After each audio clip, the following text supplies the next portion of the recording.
Well, now from the driveway, past this old Chrysler pig to the garage to see what's in store for the next old start. A 1967 Cadillac. Alright, there was a couple spark plugs out of this thing, so I hope the cylinders aren't all rusty and seized. I got my slave labor Ole, who always was a slave for me, putting those back in since he's not good for much else. This car is actually in good shape, but the cheap guy decided that fuel prices got too expensive, so he bought himself a brand new Pinto. And no, he bought the Chrysler after this. He bought the Chrysler? Oh, then he bought a Pinto after the Chrysler? What did he buy? Yeah. We bought a Pinto after a Chrysler. Actually, this car was my mom's first car back in 1970 or so. When she came to Canada from Ukraine? Before that. My grandfather gave this car to my mom as a birthday present or a graduation present or something, and she drove it, and then they got married in, and I was driven home from the hospital in this car. Oh my God. Well, let's check out. It's actually in good shape. It's a convertible. Oh my God. That was definitely a lady's car. No wonder you kept this thing. Convertible 67 Cadillac.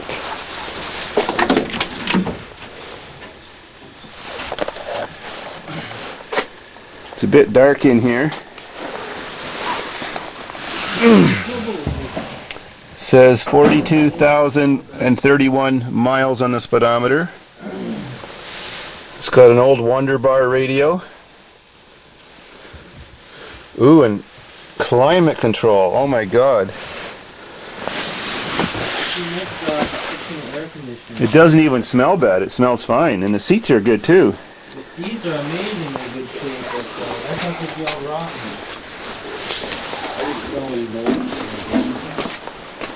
Well, let's read the license plate and see when the last time this thing was started and on the road.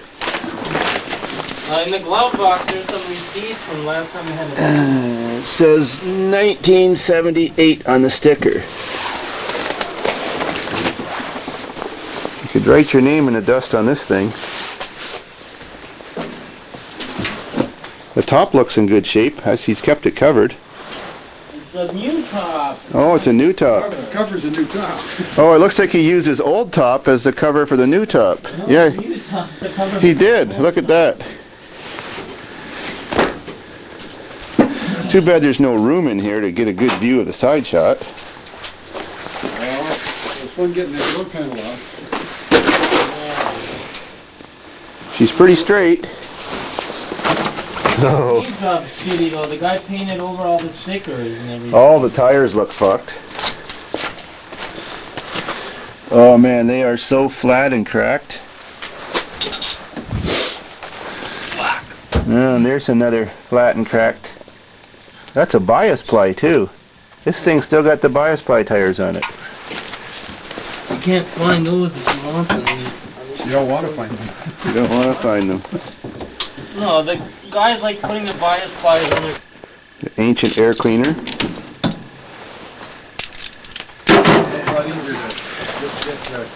That looks like an old Rochester. Oh, the throttle's seized on this thing. Yeah, it is. Yeah, it stays wherever you put it. We'll have to see. I think it's just down there if we pull this clip off. Process of filing the points now. It went through. You lost it? Camera sensitive. Okay. No, he is. We have disconnected the fuel line feeding the Rochester 4-barrel carburetor. And we have made a pinched off nipple at the end, the output from the fuel pump and the fuel filter. The reason being, if this car starts, it's going to pump 30-year-old gas into the carburetor, which is going to be green and sticky, which will ruin the carburetor and not allow it to keep running.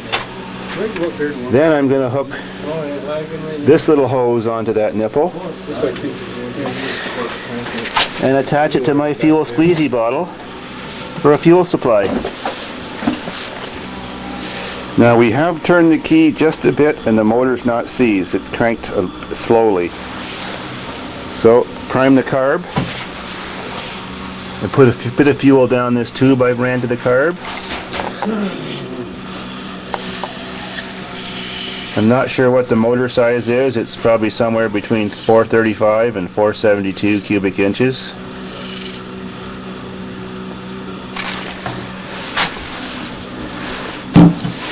Alright. Okay, we finally got some junk cleared out of the way. You can definitely tell this guy was Ukrainian. Or is that Russian? There's a Ukrainian sticker on the back window. Oh, let's see that. Oh yeah. Wipe it off so you can see. Get in there and pump it. Okay, here we go for our big first test if our batteries are strong enough after trying to crank that piece of shit Chrysler.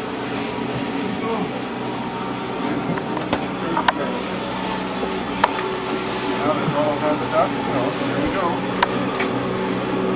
Well, get to the engine now. Go ahead, I know what I'm doing. Here we go.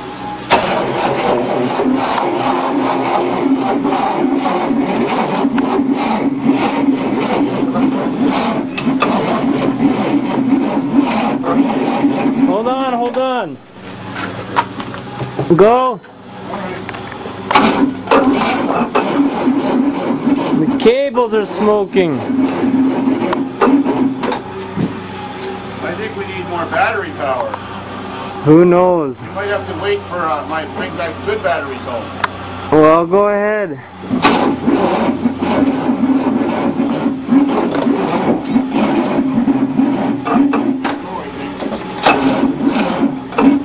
Something's smoking. Stop. I'll block to pull out of a charger. It's on start. Okay. Where was the smoke coming Down there. Down there? Yeah. Oh, it could be a seized alternator or pulley. something. That'll slow it down. Seized pulley. Now the throttle's unstuck, so here we go. Well, get to the engine now. Go ahead, I know what I'm doing. Here we go.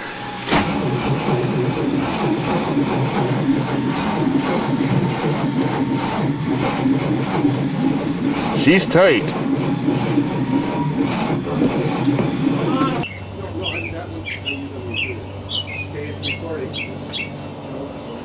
Anyways, here, I'm just going to give it a quick crank. You watch, two guys watch all the pulleys to see what's seized on the motor. Alright. See if one of them's turning. Okay, here we go for a quick crank.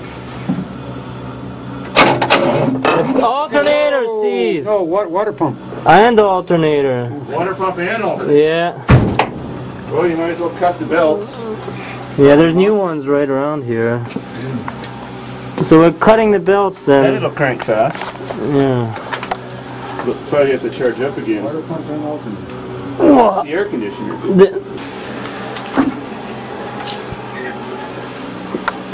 It's funny to see me standing around when we're doing an engine job, eh? Yeah, that's what you always do. You just stand around and boss people around. I was your boss for long enough. Okay, give it a crank just to see if that water pump will actually turn. Try to.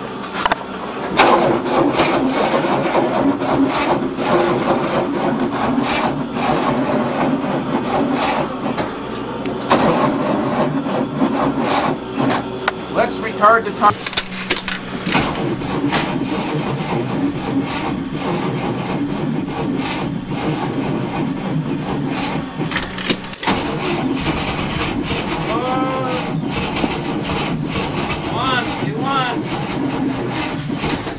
Timing and readjust those points. Oh, you think you fucked up the timing, huh? Alright, you ready for take 3? The battery's almost dead on this one. Okay, take 3. We've readjusted the points to reduce the timing. Set the timing back. Whoa! It wants, it wants! Kick.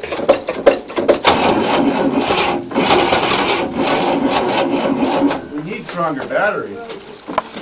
It did kick. Oh, I put it on boost, hold on. Give it another squirt of gas on both sides of the car. Go ahead. The left side. I smell exhaust. It wants to live.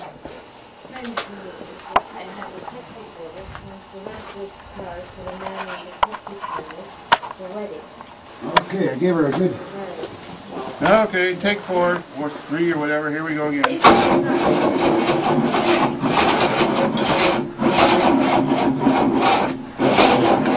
I think the batteries are the problem. We're gonna have to have charged batteries. Oh well.